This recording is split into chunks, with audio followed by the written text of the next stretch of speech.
Hello, how are you? So today, video number 44 of my 100 tips in 100 days.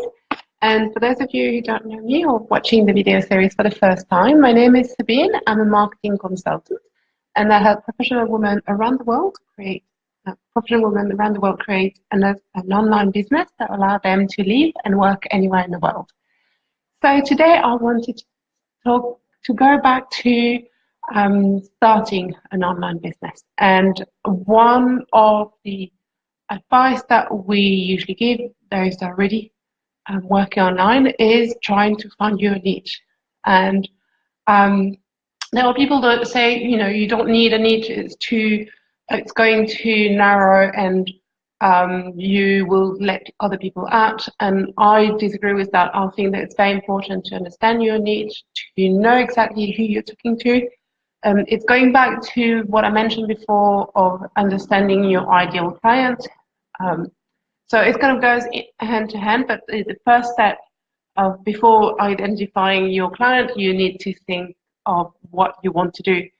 And it's the idea for this video came from comment yesterday in a Facebook group, someone asking, I've got so many passions, so many things I like to do, but I don't know where to start, which one should I go and do and implement as my online project, and how do I know what to do, where to start? So, and there's quite a few guidelines, quite a few points that be able to guide you in that process of finding or defining your niche.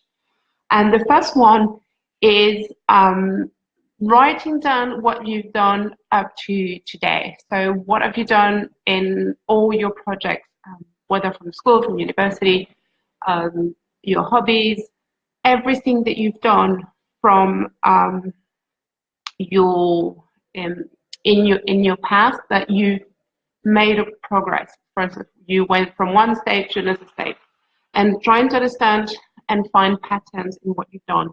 So, for instance, you've played volleyball, and you started as a new player in the team, and you grew in confidence. You grew in with the practice, and you were a permanent member of the team, or you got captain of the team. Or another example, you lived abroad, so you've had to research about moving to another country. You had to learn the language, or at least improve in your command of the language. You had to think about where you're going to live, where you're going to work, what you're going to be doing. So all those things that you've done in your past, it can be, as I say, it can be something you've done recently or something you've done quite a long time ago. But you need to think of all those things that you've done where you've moved yourself from one place to another. So where you've overcome either depression or stress, and what you've done. For instance, it could be some stressful events in your life, and you decided to do yoga, and you felt better after that. So those could be the kind of examples that I want you to think about and to research and to write it down. From those, going back as well, still, sorry, just more ideas coming up.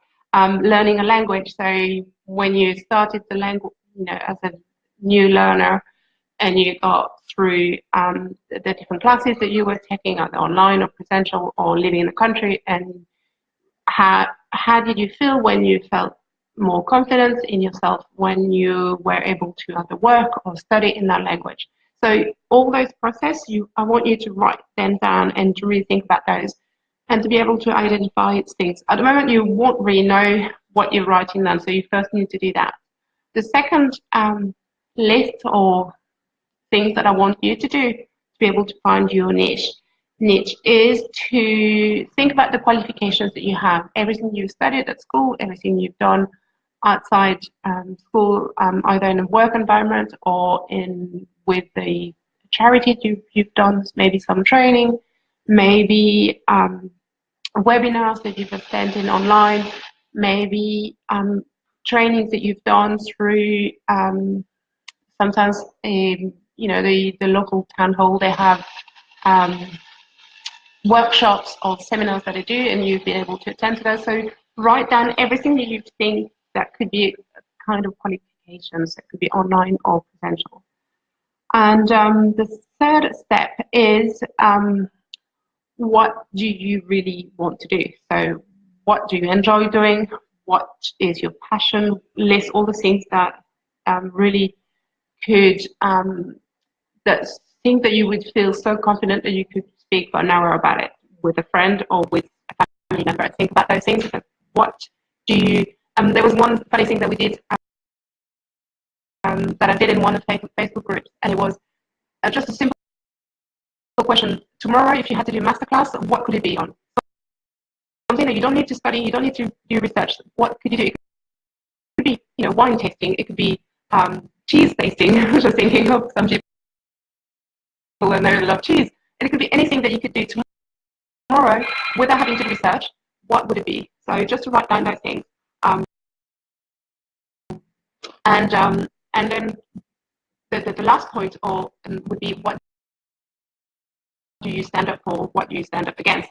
So what moves you emotionally? So if there's something that you're passionate about, not in the terms of taking action, but emotionally, something that you want to be promoting that kind of message.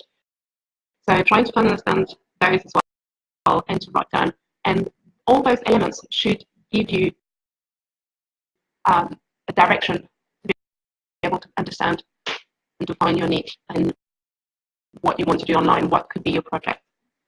So I challenge you to do that exercise and contact me on the message, and send me a message with whatever you've come up with, and we can brainstorm some ideas around that if it's something that you feel that you need help with. So I'd be happy to do that for you. And so that's it for video number 44, and I'll see you in the next video. Bye bye.